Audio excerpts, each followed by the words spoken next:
কলকাতায় অগ্নিকাণ্ডে নিহত সাভারের আহমেদ বাবুর মরদেহ ভোর রাতে পৌঁছেছে আমিন বাজারের বাসায়। কিছুক্ষণ আগে জানাজা শেষ হয়েছে, তার মরদেহ দাফন করা হবে আমিন বাজার কেন্দ্রীয় কবরস্থানে। এ বিষয়ে আরও জানাতে হুমায়ুন কবির যুক্ত হচ্ছেন আমাদের সহকর্মী। হুমায়ুন, দাফন কার্যক্রম কখন নাগাদ সম্পন্ন হবে, বিস্তারিত জানাবেন।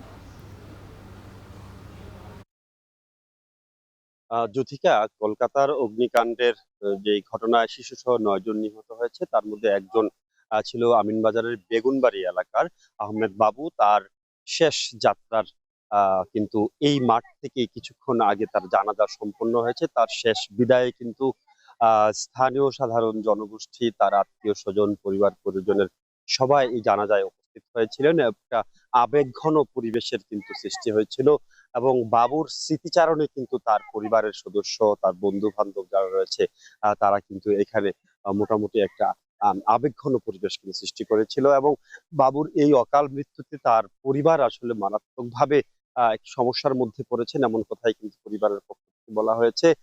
কারণ বাবুর ৫ বছরের সোয়াদ নামে একটি পুত্র সন্তান রয়েছে এবং ৮ বছরের একটি রোজা কন্যা সন্তান রয়েছে, যার নাম রোজা। এবং এই ছোটবেলাতেই কোনো কিছু বুঝে ওঠার আগেই আসলে বাবা কে হারিয়েছে ২ সন্তান এবং স্বামী হারিয়েছেন তার স্ত্রী। এবং বাবুর যে আরো ৩ ভাই রয়েছে, বাবুরা মোট ৪ ভাই, সর্বকনিষ্ঠ ছিলেন বাবু। বাবুকে হারানোর পর আসলে পরিবারের মধ্যে সেই আহ গত বুধবার রাতে যে ২:৩০টার সময় অগ্নিকাণ্ডের পর যে খবর, সেই খবর শোনার পর থেকে কিন্তু তার পরিবারের মধ্যে শোকের মাতম চলছে। গোটা এলাকা আসলে এক ধরনের শোকাবহ পরিবেশ কিন্তু বিরাজ করছে। কারণ বাবু হচ্ছে তার পাশেই আমিনবাজার যে মসজিদ মার্কেট এলাকা ছিল, সেখানে তার একটি কসমেটিক্স এর দোকান ছিল, সেখানে সে ব্যবসা বাণিজ্য করতো। সেই দোকানের কসমেটিক্স আনার জন্যই তিনি কিন্তু কলকাতায় গিয়েছিলেন। কিন্তু প্রতিবারই তিনি কলকাতা যেতেন, প্রতি মাসে ১-২ বার করে। কিন্তু এবার আর বাবু আহ স- মানে গেলেও, সশরীরে গেলেও কিন্তু সেখান থেকে তিনি আর জীবিত ফিরতে পারেননি।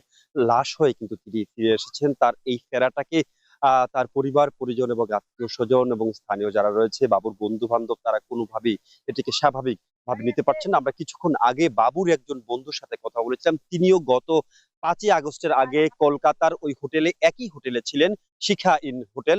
ওখানে এই ২ বছর আগে তখনও এসিতে একটি অগ্নিকাণ্ডের ঘটনা ঘটেছিল। তারপর এই হোটেলে না ওঠার পরামর্শ কিন্তু তার বন্ধু দিয়েছিলেন, কিন্তু তারপরও এবার বাবু গিয়ে একই হোটেলে উঠেছেন, যার ফলে কিন্তু আমরা দেখেছি অগ্নি দুর্ঘটনায় তার মৃত্যু হয়েছে। এই ছিল আমার কাছে বাবুর মরদেহ দাফনের খবরাখবর নিয়ে সবশেষ। সাভার থেকে বিস্তারিত জানাতে যুক্ত ছিলেন হুমায়ুন কবির।